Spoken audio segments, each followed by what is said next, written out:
여러분들이 신앙생활 하면서 정말 많이 겪으시고 또 이런 질문도 많이 받으셨을 겁니다. 또 여러분들이 굉장히 이게 도대체 어떻게 된 일일까 하고 난해하게 생각하는 것 중에 하나가 무엇이냐면 바로 예언해 주실까요? 또 예언 받으셨습니까? 제가 예언해 드릴까요? 또는 내가 계시 받았습니다 라고 하는 그런 표현들, 이런 표현들을 많이 들으셨을 겁니다. 이제 여기에 대해서 상당히 그 오해도 많은 부분들이 있고 또 올바르게 우리가 정리해야 될 부분도 많이 있기 때문에 어떤 분들은 직통 계시 받는다고 하는 말, 하나님이 나에게 직통 계시를 주셨다라고 하면서 성도들에게 말하는 분들도 있고 이런 것으로 인하여 여러분들이 굉장히 신앙에 어려움을 겪으셨던 사례도 있으리라고 생각을 합니다. 사실 이런 직통 계시에 대한 그 아주 고전적인 사례가 있는데요. 그것은 아주 고대교회 때에 몬타누스파라고 하는 파가 있었습니다.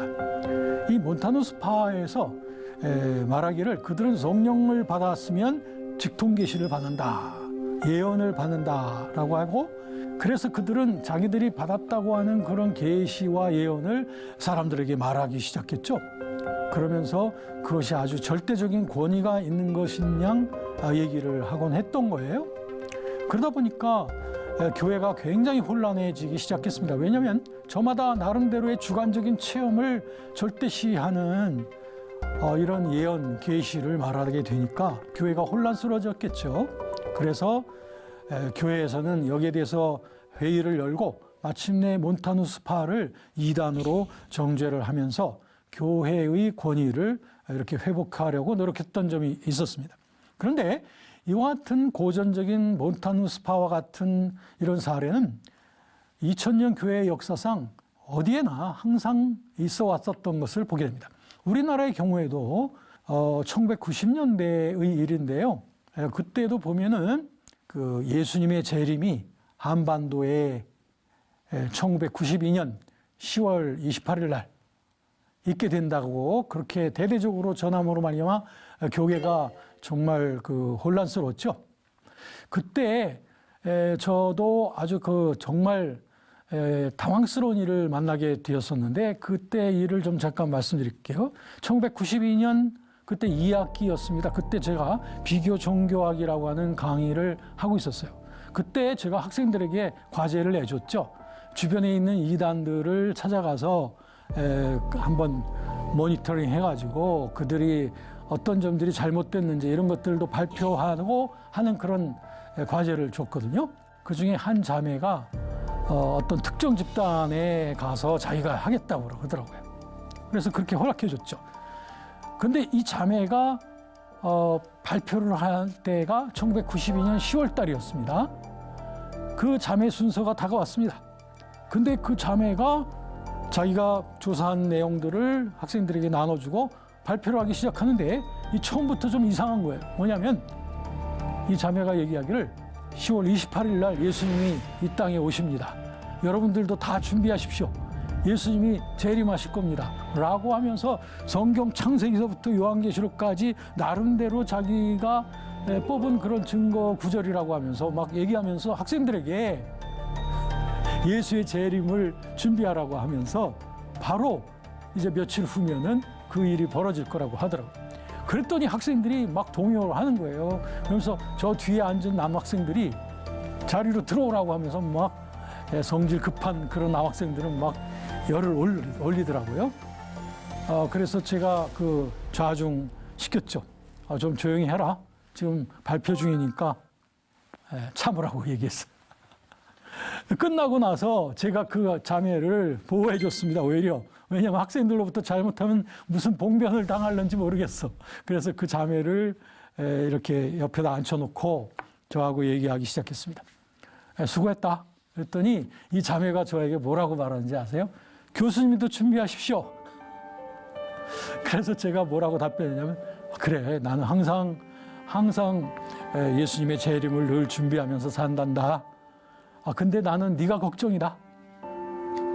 그랬더니 그 자매가 뭐라고 그러냐면 걱정하실 이유 없습니다. 저는 휴거될 거니까 10월 28일 날 휴거될 거니까 걱정하지 마세요.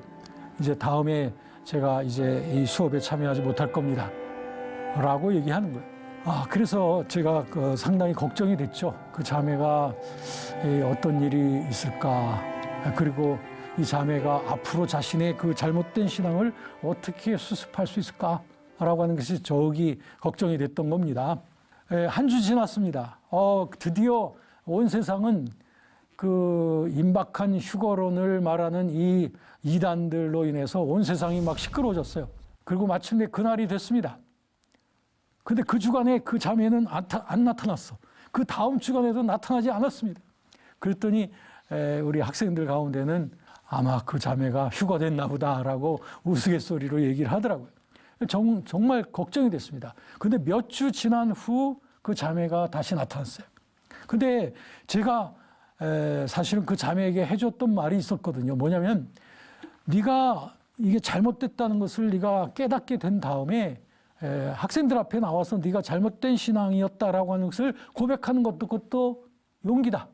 그러니까는 그런 일이 있으면 학생들 앞에 나와서 너의 잘못을 고백해라. 그랬더니 그 자매가 절대 그런 일이 없을 겁니다. 저는 휴거될 거니까요. 하지만 만일 그런 일이 있다면 제가 용기를 내서 그렇게 하겠습니다. 그런데 그 자매가 용기를 내서 학생들 앞에 서게 된 거죠. 그리고 자신이 이 극단적인 시한부 종말론을 믿어가지고 이런 잘못된 신앙에 빠져 있었다고 하는 것을 학생들 앞에 정말 눈물로써 고백을 했어요. 누가 그 자매에게 돌을 던지겠습니까? 그래서 결국 모든 학생들이 그 자매를 품어주었고 마침내 그 자매는 수업을 마치고 또 졸업까지 할 수가 있게 되었던 거죠. 우리 주변에서 뭐 직통 계시를 받았다고 하는 이런 분들 절대 현혹되지 마십시오.